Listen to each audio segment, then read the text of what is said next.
अब अगर हम दूसरी ट्रांजैक्शन की बात करें तो हम दूसरी ट्रांजैक्शन ले लेते हैं पर्सनल एक्सपेंसेस से रिलेटेड। अगर ओनर को क्या है, कुछ पर्सनल एक्सपेंसेस करता है तो हम क्या बोलते हैं, उसको ड्राइंग्स बोलते हैं। मींस जब उसने बिजनेस में कुछ इन्वेस्ट किया तो वो कैपिटल था, जब वो बिजनेस से कुछ ले जाता है, विड्रॉ कर जाता है, वेदर कैश और काइंड, तो वो क्या है, आपकी ड्राइंग्स होती हैं।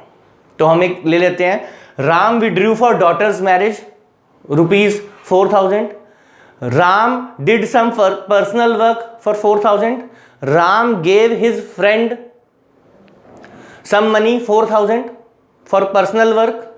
अब जहां पे ये पर्सनल वर्क आ गया कि राम का काम क्या है, राम का काम है बिजनेस के पैसे से बिजनेस का काम करना, ठीक है। बट अगर राम बिजनेस के पैसे से कोई अपना पर्सनल काम करेगा, चाहे अपने फ्रेंड को दे दे, चाहे अपने दोस्त को दे दे, चाहे वो खर्चा कर ले, चाहे वो घर पे सामान ले जाए, कुछ भी करे जो उसका पर्सनल वर्क है, बिजनेस का वर्क नहीं है, तो इन दैट केस वो क्या होगी, ड्राइंग। 4,000 राम ने विड्रॉ किया 4,000। अब सबसे पहले तो देखेंगे कि ये बिजनेस ट्रांजैक्शन है या नहीं, तो ऑब्वियसली बिजनेस से रिलेटेड है ना, बिजनेस से रिलेटेड है और मनी भी इन्वॉल्व है, तो बिजनेस ट्रांजैक्शन तो ये है ही। फिर हमें देखना है कौन से दो अकाउंट यूज होंगे, कौन से दो अकाउंट यूज होंगे। एक तो कैश विड्रॉ कर रहा है तो कैश यूज होगा, दूसरा मैंने बता ही दिया, राम जब ओनर जब कुछ विड्रॉ करेगा तो ड्राइंग्स, राइट। अब हमें क्या करना है, कैश और ड्राइंग्स दो हमारे पास अकाउंट आ गए। अब हमें देखना है कि ये किस टाइप के अकाउंट्स हैं। तो कैश तो हमने अभी अभी किया, कौन सा अकाउंट होता है, रियल। कैश होता है रियल अकाउंट, क्योंकि ड्राइंग्स ओनर को रिप्रेजेंट करता है तो पर्सनल अकाउंट है, राइट। अब हमें रूल्स लगाने हैं। अब आप देखो कैश बिजनेस में आ रहा है कि जा रहा है, ऑब्वियसली ओनर ने विड्रॉ कर लिया तो क्या है, जा रहा है बिजनेस से, तो क्या रूल लग जाएगा, क्रेडिट व्हाट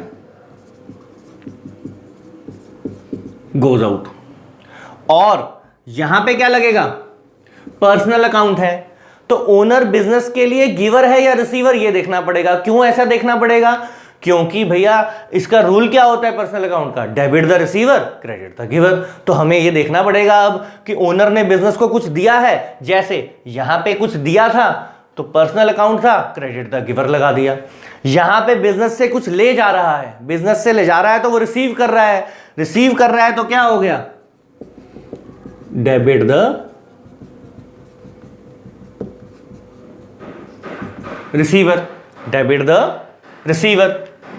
अब एंट्री कर देते हैं, हमें पता लग गया कौन सा अकाउंट डेबिट में जाएगा, कौन सा अकाउंट क्रेडिट में जाएगा। अब ध्यान क्या रखना है, डेबिट वाला हमेशा पहले लिखते हैं, मैंने यहां भी बताया था। डेबिट में इस बार क्या है, ड्राइंग्स है, तो drawings account debited, to credit के लिए रिप्रेजेंट करता है, क्रेडिट में क्या है, कैश। 4,000 डेबिट वाले अकाउंट की अकाउंट में, जो डेबिट वाला अकाउंट है उसके यहां डेबिट के अमाउंट में लिख देंगे और क्रेडिट वाले में क्रेडिट के अमाउंट में लिख देंगे। और नरेशन लिखेंगे, वेरी इंपॉर्टेंट है नरेशन, नहीं लिखेंगे तो मार्क्स कट जाएंगे आपके। ये आपकी दो ट्रांजैक्शंस हो गई।